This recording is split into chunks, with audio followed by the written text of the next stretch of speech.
What's going on, YouTube? I am dukedobbins, FTW, and today I want to talk a little bit about the ongoing controversy surrounding COD World War II for their politically correct decisions to remove swastikas and add female playable characters to their multiplayer. Both historically inaccurate, immersion-breaking features. Now, each of these design choices are the result of two separate motivations. The swastika thing is genuine political correctness. What I'm reminded of is back in like 2010 when Fox News went after Medal of Honor Warfighter for letting you play as the Taliban. Then they had to actually take the name Taliban out of the game.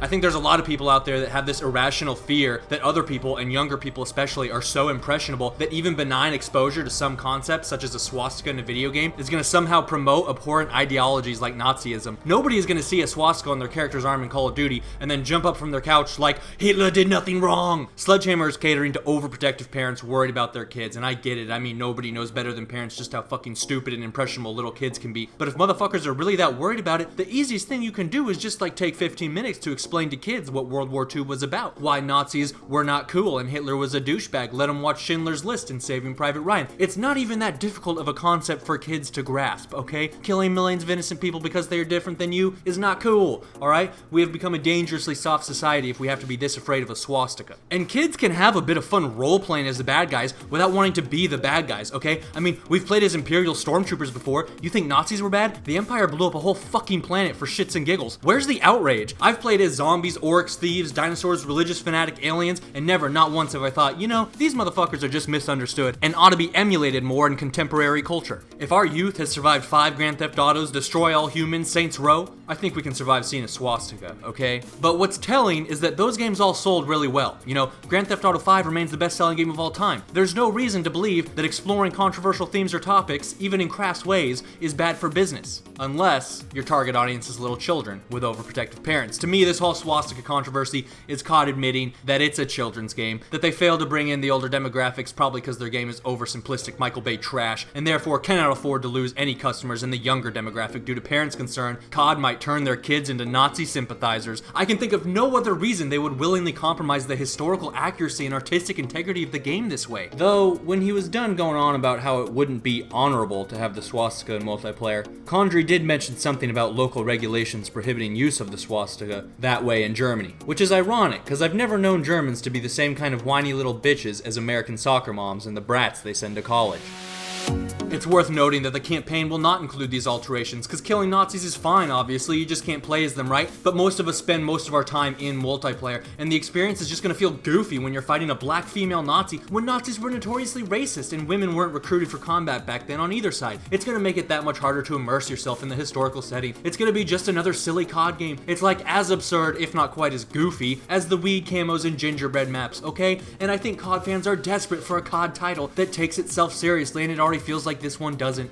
Now, I'm not sure that putting women in the multiplayer was entirely some misguided attempt at social justice. That may have been a part of it. Certainly the industry as a whole has been under some pressure for more female representation generally, but I doubt there would be much controversy if they had just kept the game historically accurate, and I think they know that because, you know, there have been plenty of games, including most Call of Duty titles, that did not have women as playable characters, released both before and after women were officially allowed to serve in the armed forces IRL. And those games never sparked any significant controversy or outrage, so I suspect, and I may be wrong, but what I suspect is this was less about the PC police and more about courting female gamers as a demographic, which, as a demographic, is seemingly on the rise. Because I've noticed it seems like a lot of games are going out of their way to include female playable characters in their games. Like, you know, Battlefield 1, for instance, is going to have female soldiers in their Russian DLC. Star Wars is going to have a female lead in the new Battlefront coming out, the new Star Wars movie coming out, and the last 2 Star Wars movies.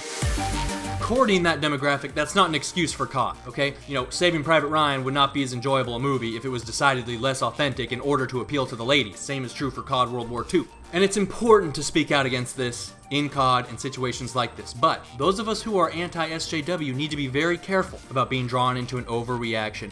I remember scrolling through the comments on some of the first trailers for the new Star Wars Battlefront, and people were fucking pissed that the main character in the campaign was a girl. I mean, every top comment was people bitching about this, every single one.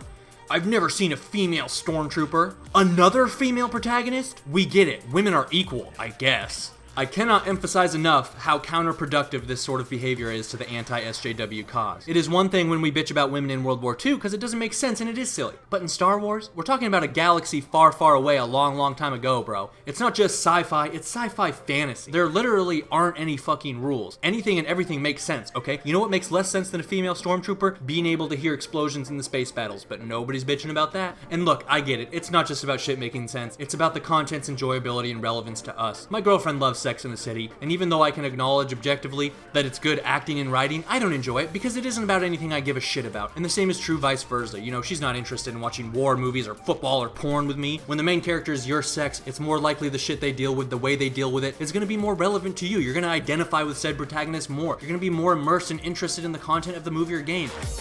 It's not wrong for men to prefer male leads, but it's worth acknowledging that that's how the ladies feel too, right? And yes, this game and the last two Star Wars movies had female leads, and I don't think that's a coincidence. At that level of business, every decision has its pros and cons weighed meticulously. This goes back to what I was saying about motherfuckers trying to court that female demographic. But is that really the end of the world? Look at the first 6 movies. Women literally got 1 significant role per trilogy. Leia and Padme. Men still have 3 times the amount of lead roles in Star Wars as women, and yet we still see this vitriol, this vicious anger in the comments about women taking over the world, when really they're just being marketed to the same way men are marketed to for the same reason. And it's like, how are you going to be this upset at an entire demographic for literally feeling the way you feel? Now, this isn't to say that all gender issues or imbalances between the sexes are overblown and men just need to calm down, but it's important to choose your battles intelligently, okay? Otherwise you set back your cause. Some of the most brilliant social commentary in the 2016 election came from South Park, okay? And their Troll Trace episodes, where they talked about how the whole strategy of an internet troll is to piss people off bad enough that they get drawn into an overreaction. And then that overreaction draws a whole nother group into an overreaction against the overreactors, and a troll's ultimate goal in life is to trigger a chain reaction of overreactions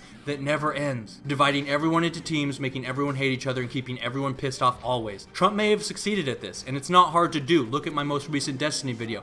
SJWs are an overreaction to the original sin of racism and sexism, and they only hurt their cause by becoming the ultimate boogeyman for Trump. And now, anti-SJWs, if we overreact, we will only make the problem worse by further entrenching SJWs in their ideology and further swelling their ranks with regular people who see nasty, overdramatic vitriol in response to a female protagonist in Star Wars and say, you know what? Maybe those SJWs have a point.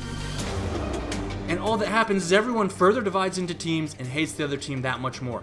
You have to remember, it's not about who can be the nastiest to the other side, it's about who can win over the most converts to your side. And I use Star Wars as an example because I thought it was the clearest example of an overreaction, but it's not the only place you see it. When it comes to COD World War II, you know, there are many fair, reasonable comments pointing out that women playable characters are silly.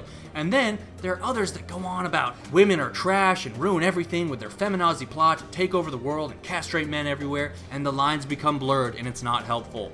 Attack ideas, not people. Start with the assumption that everyone has good intentions. Avoid emotionally loaded language. Avoid theatrics and hyperbole. SJWs aren't a fundamental threat to civilization, okay? Every American court has ruled consistently and very recently that the Westboro Baptist Church can protest a dead soldier's funeral because God hates fags and, you know, other racial slurs and stuff like that. HBO is thriving. Racist and sexist memes are all the rage in certain parts of the internet and comment sections of many videos. There is plenty of opportunity to access unsanitized content and express unfiltered opinions. Political correctness and SJWs are a problem. They are annoying, they ruin good art, they disrupt the quality of our mainstream political dialogue.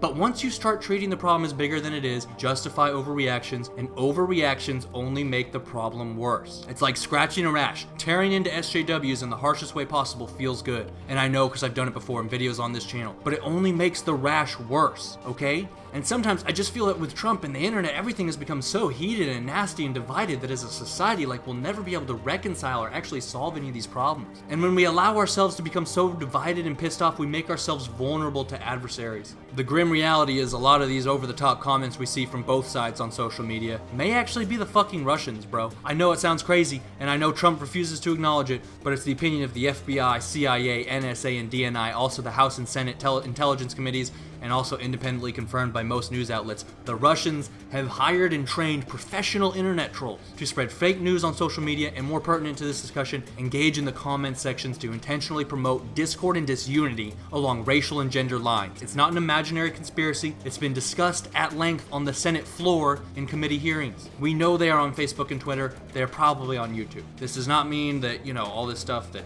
Trump colluded or cheated with Russia. That is a whole separate part of the investigation. We'll see what happens. But that the Russians are doing this is the part everyone agrees on, including Republicans in Congress. It's deeply distressing to me that this has become a partisan issue because it shouldn't be. Yes, it seems they were out to hurt Hillary, help Trump this time around. That doesn't mean they were on Trump's team necessarily. It might simply be they found his sort of protectionist, isolationist views more preferable to their goals of disrupting the current world order and gaining more leverage in global affairs. It doesn't mean, Trump's views themselves were wrong. They just happened to align with Russia's interests at the time. Republican Senator and former presidential candidate Marco Rubio said it best when he said, "Today it was the Democrats, tomorrow it could be us." He said that in a Senate committee hearing in which they also discussed how Rubio's campaign was targeted by Russian active measures and the larger problem of Russians generating fake accounts on social media to influence public opinion. I'd encourage you to watch that hearing, but I couldn't find it online. They're also boring as shit. But we should all be united on this. It's not a Democrat or Republican thing. It's about American sovereignty.